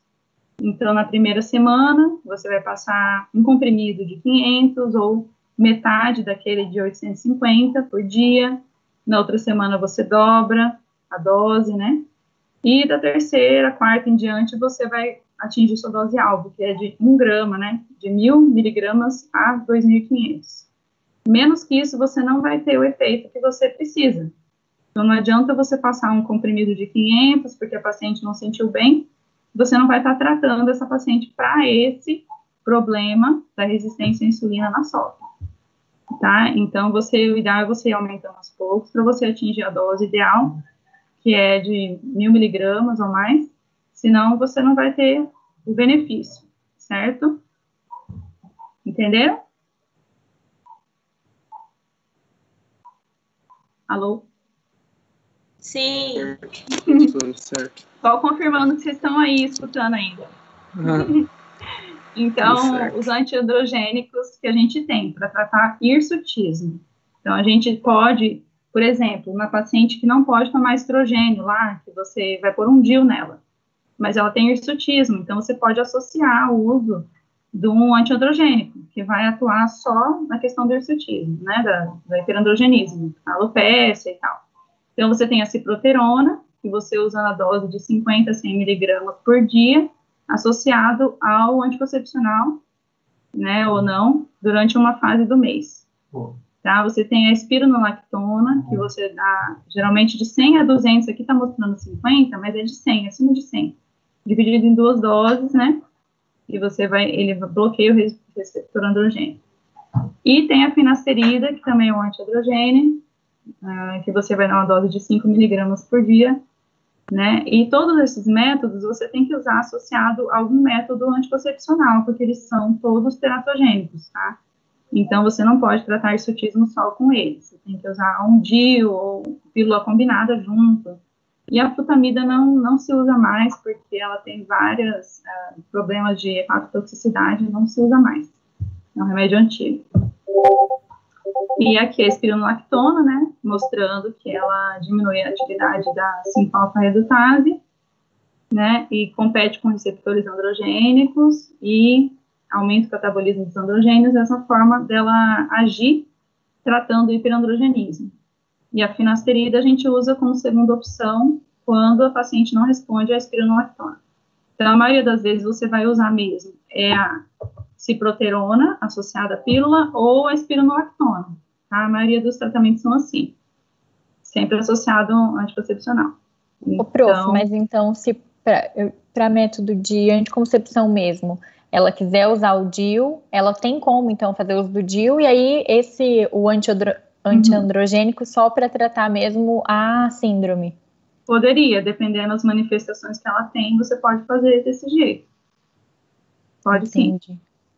E aí, nesse caso, eu teria que optar pelo de cobre, ou tanto faz? Depende da paciente, depende do quadro. Se ela não tiver nenhuma contraindicação, porque daí o que acontece? Você vai usar o DIU de hormonal, ele não vai ajudar na questão, assim, vai levar a menorreia, então você tem que avaliar bem o endométrio antes. Se ela for uma paciente com endométrio muito espessado, né, você tem que avaliar.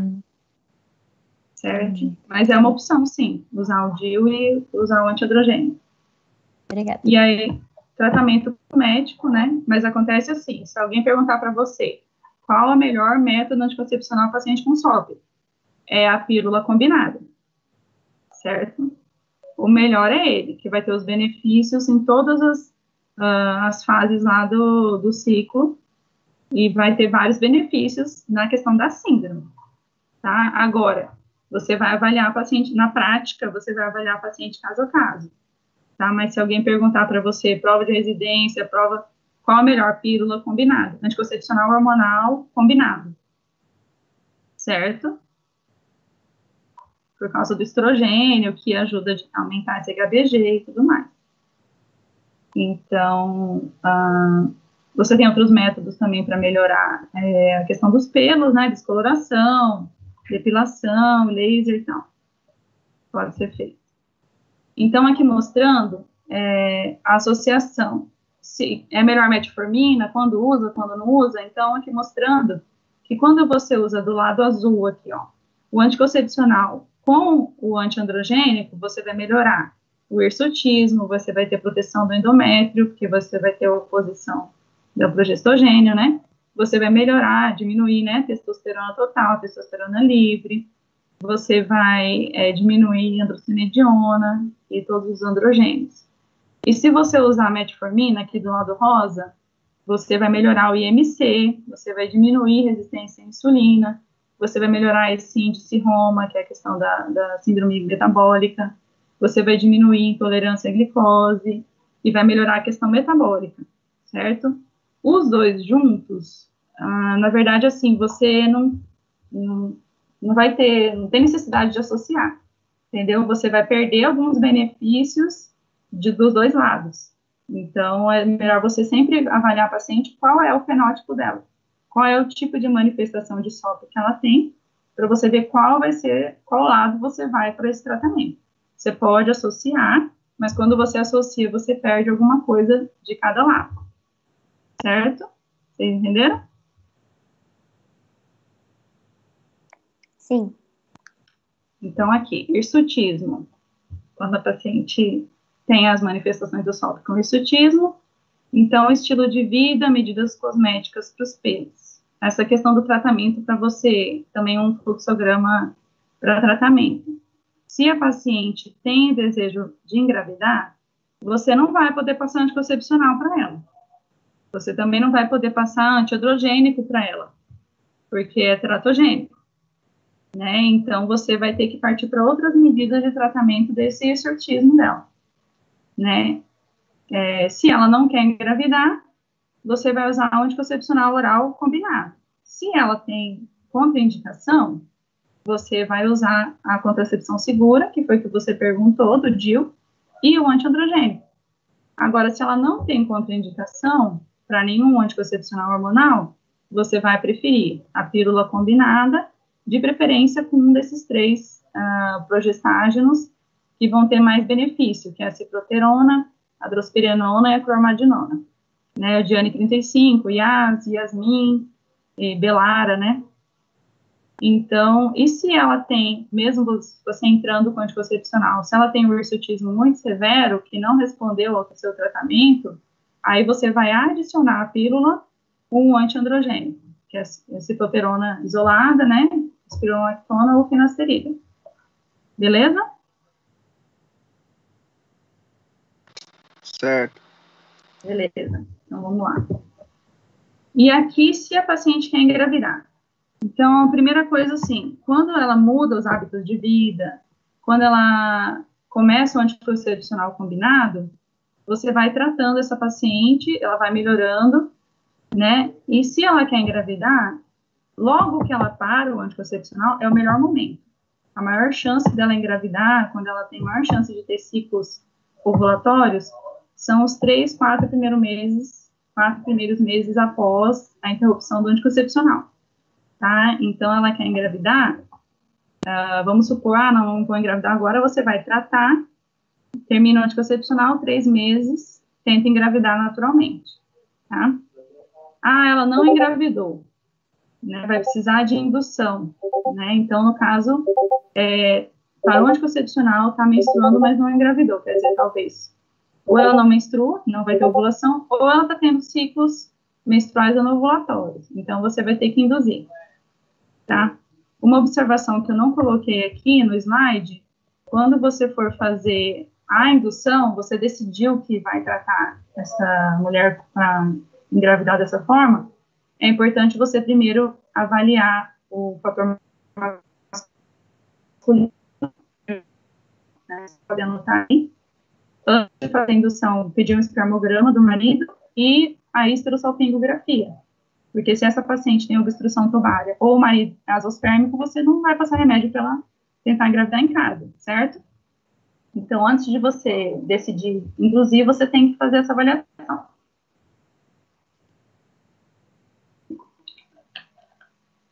E aí, se está tudo bem, espermograma normal, histerosalpingo normal, você vai induzir com o citrato de clomifeno, que ele é um antiandrogênico, né? Então, ele é um antiandrogênico, ele vai atuar naquela realimentação do hipotálamo. Então, ela vai corrigir, vamos dizer assim, aqueles pulsos, certo? E isso, consequentemente, vai levar à normalização da produção da FSH-LH e mudar o padrão de produção hormonal ovariana e aí gerar uma ovulação. Tem pacientes que precisam associar metformina junto com o citrato de clomifeno. Então, quando a paciente tem esse padrão de resistência à insulina e tal, você associa. Ela vai tomando metformina nos meses que estiver tomando clomifeno. E isso foi visto que aumenta a taxa de ovulação. Tá? Tem pacientes que sofrem pela mudança de estilo de vida, emagrecimento e o uso de metformina isolado também já aumenta a taxa de ovulação e pode ajudar essa paciente a engravidar. Então, você pode usar metformina isolada ou associado ao citrato de clomifeno, que vai mudar toda a questão do eixo hipotálamo-hipofisário, o clomifeno, e vai fazer com que essa paciente ovule. Tá? E a gente usa durante 3 meses, pode acompanhar a ovulação da paciente por ultrassom nesse período, né, todo mês ou não é necessário, e aí, durante 3 meses, pode dar 3 meses seguidos para ver. Se não engravidou, ela tem que partir para outro tipo de tratamento especializado, certo? Então, a gente tem o citrato de clomifeno, que é o mais usado, né, aqui no Brasil, de 50 a 150 miligramas por dia, durante 5 dias. Tá? Então, você começa no 3º ou 5º dia do ciclo, depende de cada profissional. Então, no 3º dia você começa e vai dar, ele tem a apresentação de 50 miligramas, Então, geralmente, a gente passa 2 comprimidos, né? Um comprimido de 12 em 12 por 5 dias, começando no terceiro dia. E aí ela vai ter, uma semana depois, pelo 12º dia, vai começar o período fértil dela. E aí é onde ela deve tentar ter as relações em casa durante uma semana. Tá? E o letrozol, que é um inibidor da aromatase, vai também atuar nessa questão da ovulação, e você usa de 2,5 a 7,5 miligramas por dia durante especializado, a gente não faz para quem é esterileuta mesmo. E aqui eu coloquei a título para vocês saberem, outros tipos de tratamento da SOP. Então, na SOP, a gente tem um ovário aumentado, com um monte de folículos imaturos, né, periféricos. Então, tem o tratamento da ressecção em punha. Na verdade, a ressecção em punha foi escrita antigamente, falar de levental, na verdade, não se usa. Então, o que se usa hoje em dia, que poderia ser feito em alguns casos? O drilling ovariano, né? Então, eles fazem como se fosse isso. Você, pela videolaparoscopia, você vai cauterizando, fazendo pequenos furos no ovário, vai melhorar a circulação de hormônios locais e a capacidade de ovular, e porque daí ele vai ficar menos fibroso, né, a capa dele, do ovário, vamos dizer assim, o revestimento, e você também diminui a quantidade de folículos ovarianos imaturos, e diminui a produção, consequentemente, desses folículos, diminui a produção hormonal desses folículos. Chama drilling ovariano. Então, aqui, finalizando, a gente tem que ver essas pacientes do ovário policístico de uma forma mais ampla, né? Então, são pacientes que têm um maior risco de desenvolver diabetes gestacional, né, infertilidade, pré-eclâmpsia, dislipidemias, a síndrome plurimetabólica, a apneia do sono e hiperplasia e câncer de endométrio. Então, são pacientes, a partir do momento que você fechou o diagnóstico de SOP, são pacientes que têm que ser acompanhadas em relação a todos esses fatores, né, e são pacientes de risco para diabetes gestacional e pré-eclâmpsia. Então, a paciente com SOP, ela seria já acompanhada no tratamento do risco, visando prevenir tudo isso aí, essas repercussões, tá? Então, aqui mostrando para vocês o que é a SOP, né? Que muita gente, a gente enxerga às vezes na prática. Não menstruo, tem SOP. Mas é só a ponta iceberg, né? Que a gente tem lá na base muitas outras alterações, né? Questão metabólica, questão da pele, a questão ganho de peso, questão do endométrio, ansiedade, depressão, várias alterações que a paciente pode ter, apneia do sono, que estão relacionadas a essa síndrome, que na verdade é uma síndrome, né, muito florida, vamos dizer assim, né, com várias manifestações e repercussões que a gente tem que pensar, né. Então é isso. É uma aula meio assim, porque essa questão endócrina, né, é sempre complicada, mas espero ter contribuído, né, espero que vocês tenham gostado, vocês tenham esclarecido, aprendido, não tudo, né, porque depende de dar uma revisada depois, mas que espero que tenha sido útil para vocês. Alguém quer falar alguma coisa, quer fazer pergunta, quer comentar alguma coisa?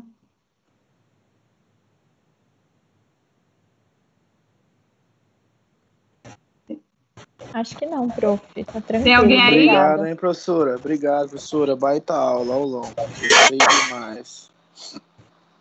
Valeu, prof. Tô aqui. Tem algum caso que vocês querem falar alguma coisa? De boa? Prof, você sabe quem que estuda nessa sala? Raquel. Raquel tá aqui? Dessa sala. Ué, mas ela não tá na aula? Falei. Tá sim. Raquel faltando aula, hein? Só a cara mesmo, hein, Raquel? E a aluninha, mais ou menos, hein? Raquel não falou nada, não falou nem oi. Puseram áudio aí. Tenho vergonha, tô com vergonha. Não falou assim, oi, saudade, prima. Raquel. Olha lá, hein, Raquel. Você estava aí, Raquel? Tava, eu tô aqui sim. Ah, então tá bom. Então tá certo. E então vocês não querem falar mais nada? Querem tirar alguma dúvida? Tchau. Acho que não, prof. Já fomos tirando durante a aula. Tá. Giovana Galeassi, você é a líder. Eu. Então tá bom. Beleza. Então tá, ó, se vocês quiserem, a Giovana, Giovana, você pode passar meu contato para o pessoal? Se quiserem, outros colegas, né, quiserem tirar dúvida, mesmo depois da aula, quiser mandar alguma coisa, pode mandar no meu WhatsApp, tá? Bom, Tá bom. Vou tá passar, bom? então. Vocês já receberam a aula? Todo mundo já recebeu a aula pelo WhatsApp? Sim, prof, já enviei. Então tá bom. Então valeu. Até a próxima.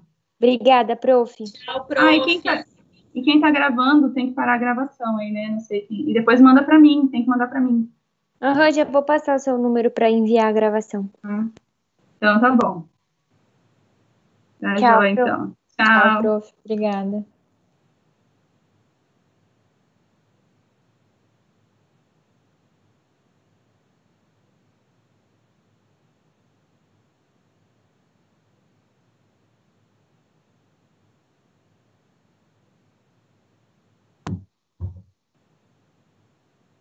Raquel dessa turma.